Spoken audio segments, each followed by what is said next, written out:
Dan Reardon, who joins us on Running Point. Coach, thank you so much for the time today. Yeah, thanks for having me on. I appreciate it. We've been talking about your schedule. Let's start with that. And you guys have one of the toughest schedules in the area. Talk about what's in front of you and what excites you so much about the teams you're going to be playing. Yeah, well, in just a couple of days, we open up with Columbus Hartley. Hartley has won, I think, 4 state championships over the past 9 or 10 years. They were Division III regional runner-up last year. So they're a team that certainly knows how to win and expects to win. So, right out of the gate, we're going to find out where we are. And, they have high expectations this year, as just like we do. Then we go to Hickory. After Hickory, we play Chardon. Chardon's defending Division III state champions.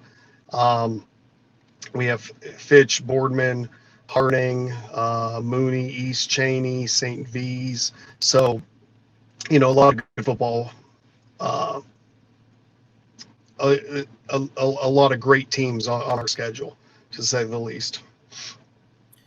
Talk to me a little bit, Coach, about last year. Reflect on the season and how successful you were, but reflect a little bit on how it ended and what you're looking to do going into this season.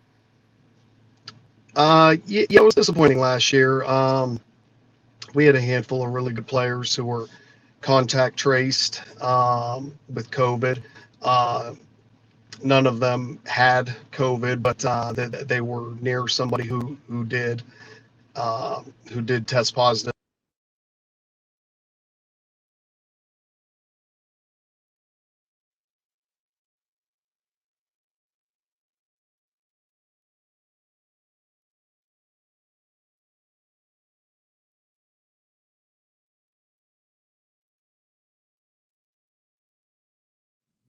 Apologies, we lost audio on Coach there, so don't know what happened.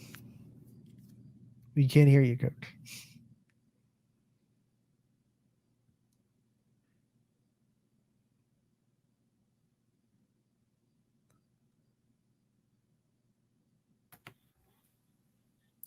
We're gonna have to try to get him back on. That's the deal you play with, man. When you deal with technology, man, that's the game you play with.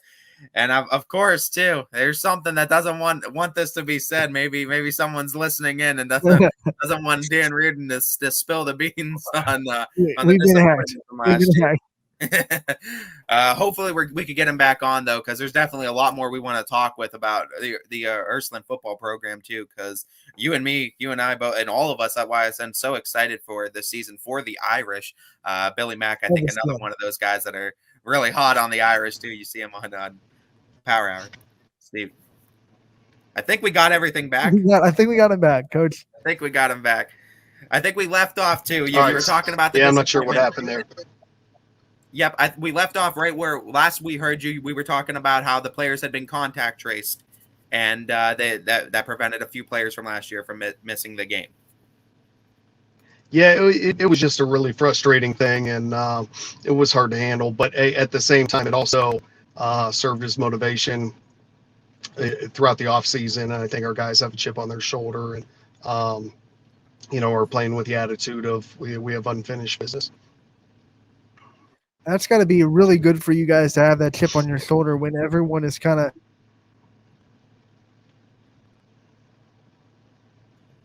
And now there he goes. So now while Anthony's going through it, Anthony, did you get your question off? You want to ask it again? Can you hear me? Yeah, we hear you now. Okay. So what I was saying was, all that being said, that chip on your shoulder from what happened last year has to be good with all the expectations that have been put on you from the outside this year. There's no sense of complacency, I imagine, with your program because of how last year ended and how hungry you guys are to kind of rebound from that. No, there definitely is not a sense of complacency. We did some good things last year, but we ultimately fell short of our ultimate goal. And, so with that in mind, there definitely is not, and there's no complacency in the program at all. Talking about that too, and I mean, looking for those things to improve. specific aspects of the team did you look to improve going into this off season, coming into this season? So,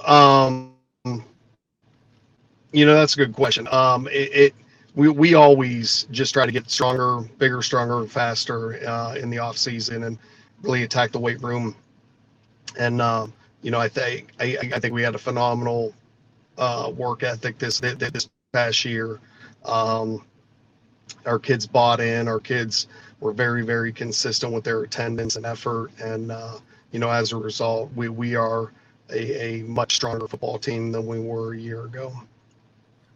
Talk about the standard of excellence at Ursuline football and the historic program that it is, and put into words what that means to a program and the kids when they can go into the gym and they see all these state championship banners up and they realize that there's that standard of excellence on them just because of the name they wear on the front of the jersey. Yeah, I think that our kids understand the responsibility that comes along with it. We bring in former players all the time to speak to the kids, and most of my staff are guys who played football, and many of whom were captains for Ursuline over the years. And I think that their testament to the program and the guys on the staff showing the kids what the expectations are, and the former players coming back and talking about it and all those different things. I think our kids understand the history and the tradition, and they take that responsibility seriously. Speaking on the kids playing for the program, there's one name that pops up a lot on the network for baseball, football, basketball, and that's Brady Shannon. Talk to me a little bit about the success you saw from Shannon last year and what to expect from the quarterback this year. Yeah, he had a great season last year, and we had a really good receiving core, and we feel like this year's group of receivers are going to be dynamic as well. And with that, Brady has just he's such a talented athlete, regardless of the sport you're talking about. I see these highlights of these home runs he hits on his traveling team, and looks like Mark McGuire or Jose Canseco or something hitting them. I mean, he just crushes the ball, and then as a quarterback, he's very, very efficient. His timing and accuracy has really taken a big step, and I think he's poised to have a phenomenal senior year. You brought up your staff earlier. Shine a light on your assistant coaches and the staff for this program and the people that really help you guys be as good as you are. Yeah, so on the offensive side of the ball, John DeSantis is our offensive coordinator. He's also our athletic director. He's a guy who played for me the first time around when I was hired at Ursuline. He was a senior my very first year. He's been on staff in a number of roles really since the day he graduated from high school. Michael Frasco and Brian Frasco coach the O-line. Clinton Lynch is our running backs coach. He was a phenomenal player, played at the University of Illinois way back when. And Sam Gianfrancesco coaches the receivers. On the defensive side, Keelan Logan coaches the D-line. He's an Ursuline grad, was a phenomenal player.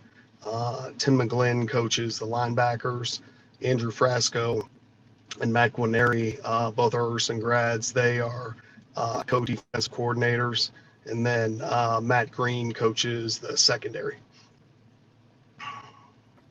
Talk to me too a little bit, Coach, a little bit about the younger players on the team. We talk about the seniors and how much senior leadership is big, but also those younger players that step up are a huge part of successful teams. So talk to me about a few younger players that we might not be saying their name right now, but you expect us by the end of the season, we're going to be saying their name a lot.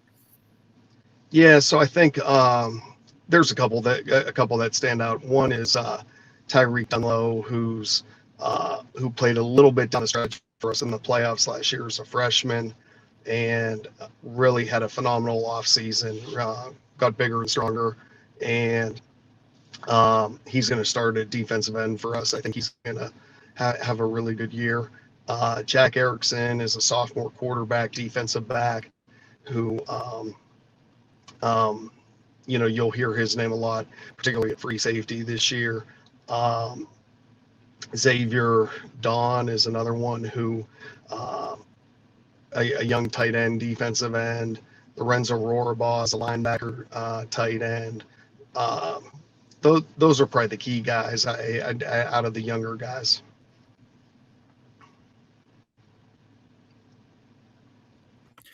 Also, I mean, looking at the team overall too, I mean, I think you guys got a really good balance of seniority with younger guys, and I think that's what is part of why the program is so successful. Talk to me a little bit about what the coaching motto is this year. I know you said a little bit about just you want to finish the job and take last year as that motivation tool. What's the coaching motto this year, and what are some games, I guess, you're looking forward to personally? So, I'm not a huge motto guy, to be honest with you. And, the one thing that we talk to our kids about every day is just everything you do it at a championship standard.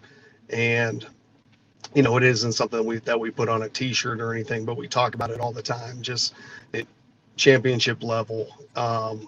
Whatever we're doing, lifting, practicing, running, whatever it is, just do it at a championship level. And that's obviously our goal. So that's what, we're trying to base everything upon. Your summer has been accelerated this year because of the season starting a week before, a week earlier than normal. Talk about what it's been like going through that and maybe a faster evaluation period, and what you've already learned from your team before you guys have laced up for week one. Yeah, it's been interesting. Everything's happened a little bit more quickly. We tried not to change June and July all that much from the standpoint of how many days that we were bringing the kids in. We still brought them in the same amount of days. A couple of the days shifted from weightlifting days to camp days, but we didn't want to burn them out. And ask me at the end of the season, and I'll have a better answer as to if we handled it the right way or not. But it definitely was different. But I think our kids handled it. From the coaching side of things, it forces you to really be efficient and forces you to really plan all the situations that you want to hit. And, that's something that I think our staff did a pretty good job of. Coach, unless I stand corrected, I believe you open up the season this Thursday against Bishop Hartley. Preview that game a little bit and tell us why Youngstown State is going to be the place to be on Thursday night to watch some Ursuline football. Yeah, I think it's a great opener. Two high-quality programs. Both have high expectations this year. Hartley is a team that they're a big physical football team. They, they've had a ton of success over the past decade, and we have our work cut out for us. But we're excited for it, and hope to see a lot of people out there. Ursuline's community is pretty unique because unlike, you have alums that go off and have very successful careers, and no matter what sport they're playing in, and you probably have alums from all over the country interested in what you're doing as a football program. What's it like having a community like that that's so widespread, and you get to feel their support not just locally, but you also feel it almost from around the country if they graduated from Ursuline? Yeah, we have a lot of support, and it's one of the things that makes Ursuline a special place. It's a true family atmosphere, and I think if you talk